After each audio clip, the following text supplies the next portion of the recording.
Good evening, everybody. Robert Carrillo here, and we are here tonight for our midweek, and we're going to be doing something really special tonight. I'm really excited about what we're doing. I think this is going to be an important evening for a lot of reasons.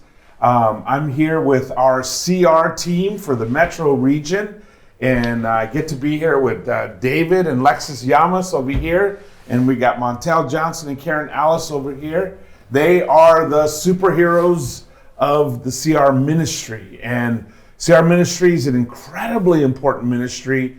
I really didn't know anything about it most of the early part of my Christian life, and it wasn't until I moved to New York, and Michelle and I moved there, and I was introduced to the CR ministry, which stands for, most of you probably know, chemical recovery, but some of you may not know, and that's part of why we're doing tonight. And we also just want to kind of remind everybody what this is about and how important it is, because it is vital to Jesus' ministry. Jesus came to set captives free.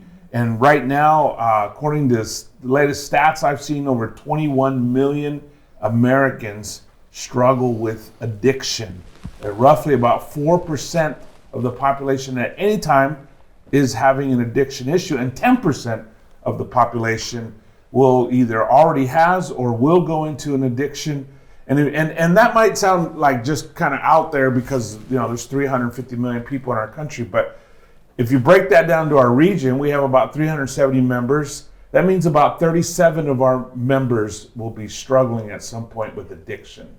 And so it does affect us. And maybe even more importantly, all of us, most likely, maybe not everyone, but probably 99% of us have had some kind of encounter with addiction, either ourselves or somebody we love, we saw their lives destroyed, or somebody who was significant in our life, their addiction affected our life. Many of us spend half our lives overcoming the trauma from somebody else's addiction, a parent or a sibling or a roommate or somebody we're close to. So it's a huge problem that affects all of us. And the incredible thing is, as disciples, of course, Jesus came to set us free and to give us a new life and life to the full and free us from things like addictions, things that destroy our lives, things that cause damage, not only to us, but our children, our friends, our families. And so we have a huge privilege tonight. I'm really excited about this. I'm so grateful for all of you, for David, for Lexus, and for Karen and Montel, for all that you guys do. And you know, you don't get paid to do this. You don't get extra brownie points. I think you might get an upgrade in heaven. Your mansion might be bigger. Maybe have a pool with it or something. But I know that these are tough things to deal with, and these are problems that cause a lot of pain in life. And I'm so grateful because, you know, it's kind of like the firemen. When other people are running out, you guys run in to deal with these issues and to take on these problems. So I've got some questions I'd like to ask, and maybe just to kind of get the ball rolling, I'm going to start with you, Lexus. Tell us, what is CR? So CR is a Bible-based ministry that helps people to recover and to remain sober from substance abuse. We meet in small groups. Right now, because of the pandemic, we've been meeting on Zoom. So every Tuesday at 7:30, we have people from all over LA. We use the Bible as our standard. It's a repentance-based ministry that helps people get in touch with the usage and the challenges they've had because of substance abuse and how it affected other people. Okay. Good. And maybe you could tell us, like, what drew you, and I'd love to invite everybody into this question of what drew you to CR. Yeah, definitely for me, it was introduced to me while I was studying the Bible. I thought it was an AA type of meeting, so I didn't want to go to CR. But once I got baptized, I started going to CR. And I'm not gonna lie, I hated it in the beginning, but I thought that God will keep me sober. And my discipling partner challenged me and said, well, what if this is God's way to keep you sober? Right. And that convicted me to stay in CR. It's been 20 years. I've been a disciple 20 years. I have been in CR the whole 20 years. And it really changed my life to see other people change it changed me so much. I went back to school to become a substance abuse counselor. Wow. Okay. Awesome. Awesome. How about you guys? We'll go around here. Start with you, Karen. Sure. And What drew you to CR? So people drew me to CR. I had been a Christian about 16 years at the time, and I was going through a really hard time. And I felt like I hit a ceiling spiritually. And what I realized is I started drinking when I was about 15. And so the time when people would be getting ready for college, when they'd be learning how to balance their checkbook, doing all of those things, I was using alcohol. And so I missed out on learning all of those things. And so while I was trying to live a righteous life as a disciple, I couldn't do that because I lacked just general tools in how to just be a good, productive person in society. Yeah. And so it was very frustrating to me. And the people that were helping me said, well, maybe you should try to go to CR. And a lot like Lex, I didn't think I had a problem with CR, or with chemicals, even though I started drinking so early in life.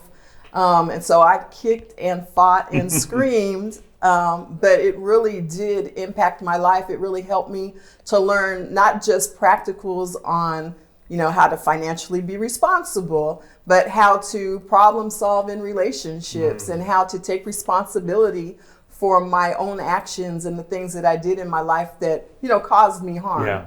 So, it was changed my whole life. Wow. Awesome. Montel, tell us. I came to CR initially, in the beginning when I got baptized in '95, I came, but I didn't agree with it, and so I didn't do the journal. Sounds like everybody goes in kicking and screaming. And so I got booted out. I needed it. I definitely needed it. When I came in, I was using drugs, and everybody knew that. And I was good with stopping, but then after maybe 5 years, I used again. And then went back to CR. It was suggested I go back, and I did, and I got in. That was I believe 2001, and I graduated from CR in 2004. But what brought me was just the need just to have a relationship with God, to stay sober. They had people in my life to help me out, and so CR did that for me. CR helped me to understand why I was using the path that I took to get to where I was. And to be able to stay sober during my life as a Christian. And so that's why I came to CR. Yeah, that's awesome. That's fantastic. How about you, David? So I did not want to come to CR. Another one. I did.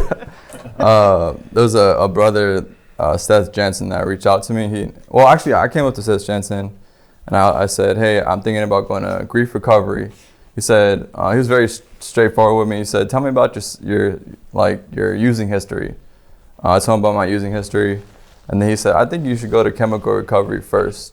And inside I was like, you're really dumb, but I'll do it. I'll do it because I trust you. And it took about 2 months for me to realize that I had a problem. Writing the journal made it very, very obvious to me that I had a problem with substances. And at that point is when I really started growing as a person. I feel like that's when my Christianity kicked off. I was a disciple for like 3 years at that point, and then since then it's been about 7 years. Wow. Yeah. It's interesting to me how many had a hard time coming into CR and then realized how great it was once you were into CR. Let me ask you this. How do you feel CR benefits others? It definitely helps with emotional maturity.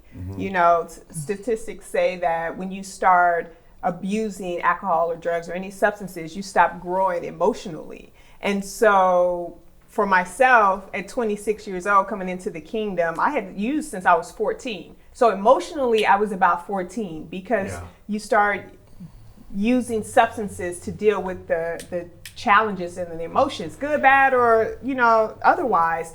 And so it helps people to get their character refined. It helps people to get in touch. It helps you to break past that glass ceiling with God and even in your relationship. Because if your relationship with God is relational, then it helps you to get more in touch with that. Especially even now over the pandemic, alcohol sales have gone over 200% on online since the pandemic. And so there are a lot of people who are grieving and feeling different emotions that don't know how to deal with them and process them. CR helps you to get in touch with those emotions and to grow. Yeah, that's awesome. That's awesome. Anyone else? How do you feel like CR benefits others? I would say it helps people to take control of their lives, to come to a realization that there is an issue, and that they can. It helps us through the Bible, helps them through the Bible to take control of their lives and to understand the pain that it causes them, the pain that it causes God and the people around them, and to be able to help them to navigate through that. I think that's how it benefits people. I think, people don't understand or realize what addiction is, or if they even need it. And I think once they get in and see the process and understand where they've been and what they've been through and what their family and friends have been through, it helps them. It benefits them by giving them tools. Again, we're Bible-based, to navigate through the addiction and to be able to be sober the rest of their lives. Wow, that's awesome. How about you, Karen? Yeah, I think it also gives people a safe place to be open. I know that over the time that I used, there was a lot of things I was very ashamed of. And so CR, what happens and is said in CR stays in CR. We don't share it with anybody. If I'm in CR and Lexus is not there, I don't share what I hear in CR with her later on. It is very confidential, and so it allows people a safe place to be very open and vulnerable, even with things they may not have put even in their like sin talks before becoming a Christian. And so because of that, you can really work through the shame, and you can really see that you're not alone in a lot of those situations. Other people have also gone through very difficult times, but have grown spiritually through them and learned how to really change their lives through really just getting help from one another. And so it's a very supportive ministry. Yeah. Wow, that's great. David, what do you get to add to that? Yeah, for me, CR has been a second home. CR has been like the place where I feel like my Father is. Like every Tuesday, I feel like I get to hear from God. Every Tuesday, I feel like I give God a chance to speak to me. Like it was the most impactful times of my life in CR. I had the guys in CR told it to me straight. They told it to me with so much love and with so much patience, especially because I got kicked out of CR so many times. It took me a year to graduate CR, a year of going through this process. And so God was so patient with me, so loving with me, so honest with me. And so it just really helped me to see, I guess, what I really needed to see. Oh, that's great. It's amazing to me. What I'm hearing is in one sense, somebody could think, well, I don't need CR because I can make it, I can survive. But it's not just about surviving, it's about really thriving as a Christian. And things that chemical addiction and a past with drugs and alcohol that debilitate you, and you may not even know how it debilitates you. But in CR, you're seeing how it affects you. You're seeing, and it's kind of giving you a leg up to live the life that Jesus called us to live. And surrounding you with people that help us. I know that Michelle and I, we led a region in New Jersey, and I asked one night, just out of curiosity at midweek, I said, how many of you are CR graduates? And it was seriously about 90% of our region. And our region was rock solid. I mean, our region had a really low fall away rate. People were solid. And yet everybody came from this background. We all had this background. I mean, I include myself because I have that in my background. And yet we were solid.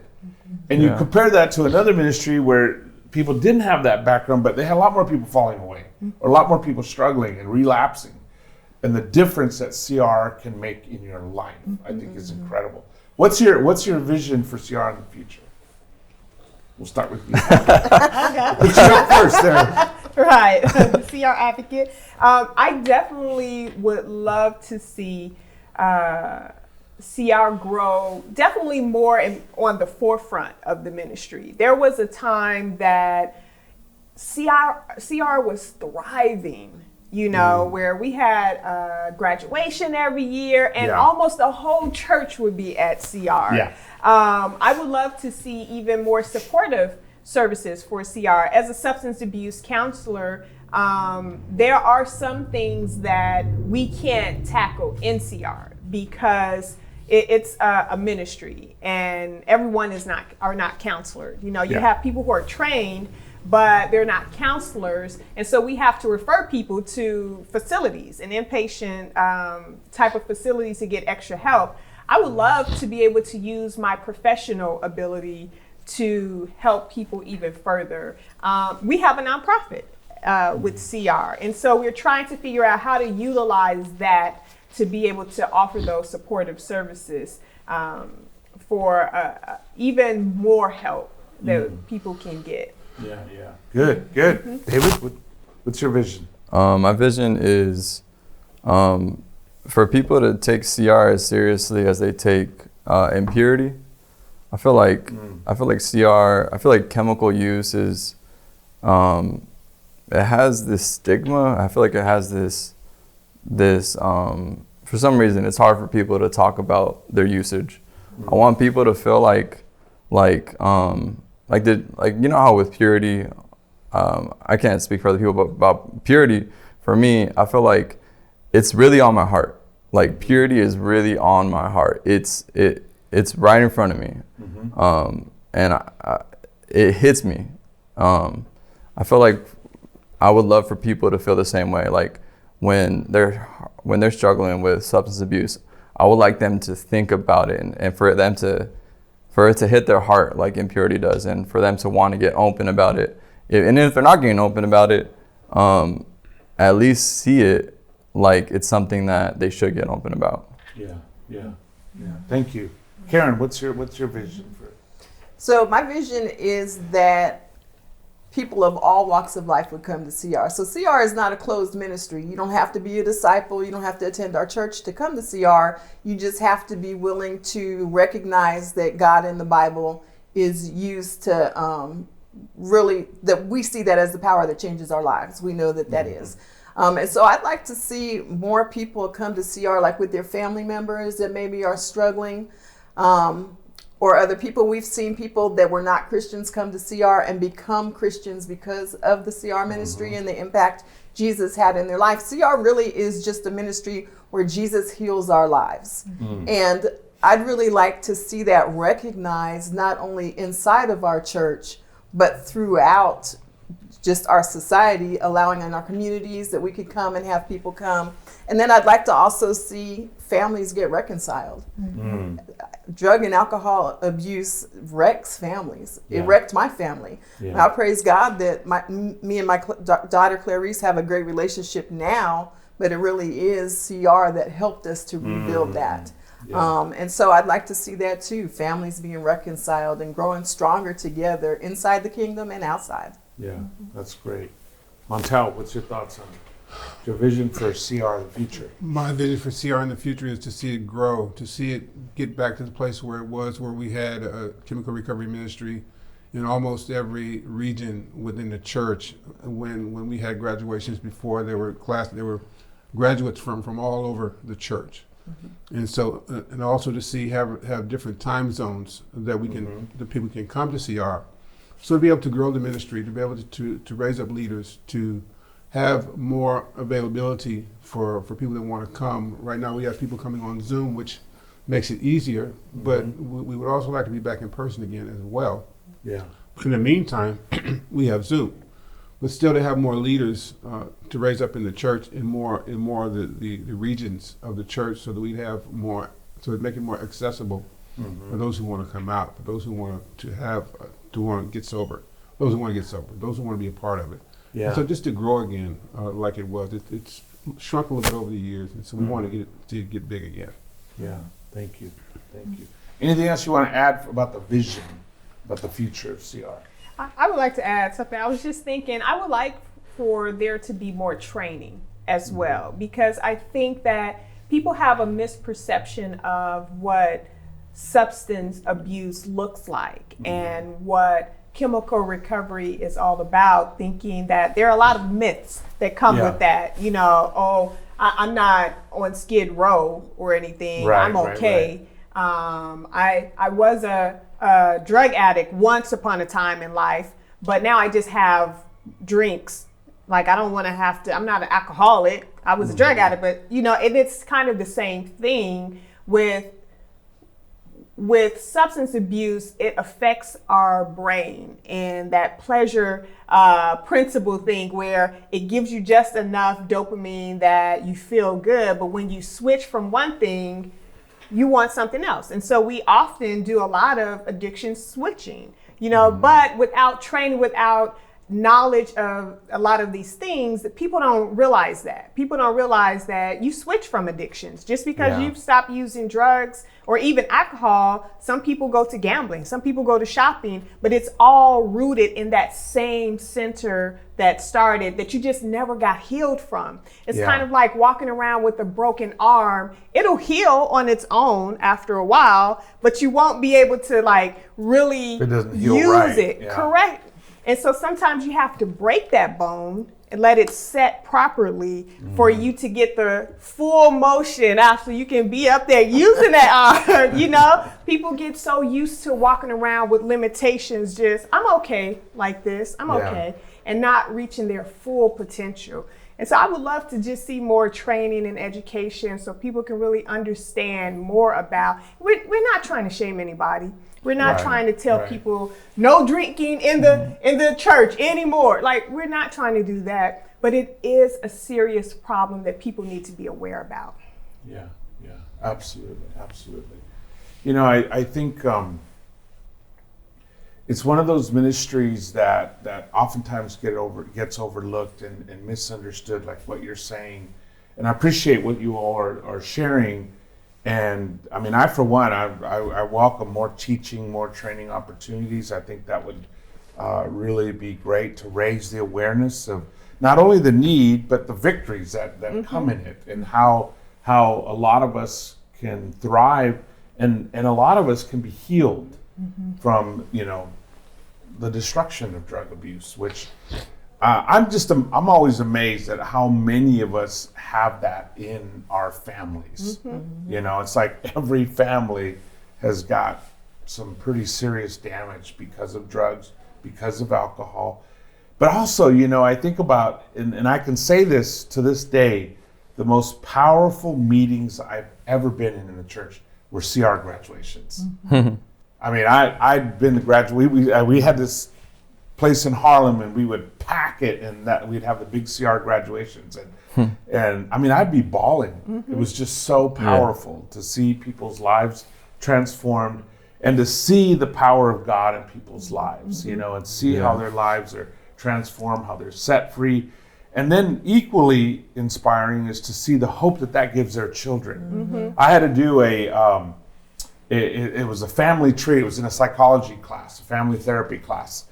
And I had to put, like, you know, my parents, my grandparents, their parents, and next to their names, like any addictions, alcohol, drugs, or anything, divorce, violence, anything like that. And my tree was a mess. I mean, it was bad. And all kinds of stuff. And on both my side and Michelle's side, there's alcoholism, drug abuse, violence. And it just goes generation to generation to generation. But then it stopped with Michelle and I. And my kids didn't grow up in that. You know, and that's the hope that Jesus brings. And so many of those things I learned in CR, because I went through CR in New York. They made me go through it. There was no option, you know. Because if you're going to lead this, especially my region, they're like, if you're going to lead this region, my region was like, you're going to go through CR. And it was awesome. It was amazing, you know, and I learned so much. And I really hope to see it a big part of our ministry here. I think even us as Metro, this should be one of our pillars, you know, that helps us not only to help the church and the disciples, but even as outreach to the community. You know, because so many people are struggling with this. And it's not an obvious thing. I mean, you could see somebody walk into work and they look perfectly fine, and you don't know that they spend the weekend sleeping in their car because they passed out or whatever, you know? It's kind of the hidden secret sin. And, you know, the abuse of opioids and prescription medicines, all that stuff. And I know that there's, just by the sheer number, there are people, and I say people, brothers and sisters watching right now that are in addiction and need to face this, need to deal with this. And, you know, get help. And a lot of us that are dealing with it in our families, get help, you know, learn. I mean, I learned a ton going through CR and participating in CR. So thank you really to you guys for what you've done, for keeping the fire burning, so to speak, about this. And you have my full support, you know, that we train, we teach, we move forward with this. I think it really is such an incredible ministry. And whatever we need to do to keep growing and to raise the awareness in the region. So thank you for tonight. Awesome. And let's keep talking about what more we can do. And if you have any questions about CR, please, you got our experts right here. Feel free to you know them, you know, grab them on Sunday, grab them and ask the questions. And really, you know, it may sometimes it just takes a step of faith, you know, that this is, as I think Karen shared, or somebody shared, that this might be how God is trying to help you. You shared that this might be how God is trying to give you victory in your life through a ministry like CR. So thank you. Love everybody. Buen camino. Thank you for joining us. I hope this has been educational and inspiring for you. If you'd like to know more, please join us by going to study.laicc.net, and we'll be happy to contact you and help you in any way we can.